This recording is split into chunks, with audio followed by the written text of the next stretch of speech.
معاونیت اقتصادی ریاست الوزراء در هفته گذشته.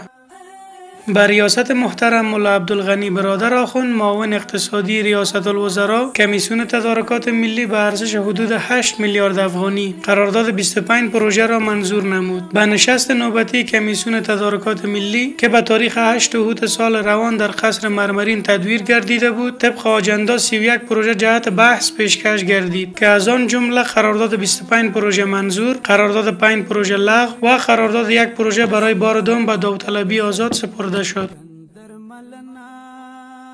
حاجی محمد ابراهیم حکمت، مشاور معاون اقتصادی ریاست الوزراء، با نمایندگان اتاق اصناف در قصر مرمرین دیدار نمود. نمایندگان اتاق اصناف در مورد بررسی اسناد مالیاتی، صدور و تمدید جواز، نصب لوحه‌های تبلیغاتی صحبت و یک سلسله از مشکلات و پیشنهادات دیگر را به جلسه ارائه نمود. مشاور معاون اقتصادی ریاست الوزراء به نمایندگان اتاق اصناف اطمینان داد که در پرتو قانون به تمامی مشکلات و پیشنهادات آنان توسط ارگان‌های زیرت به موقع رسیدگی خواهد شد.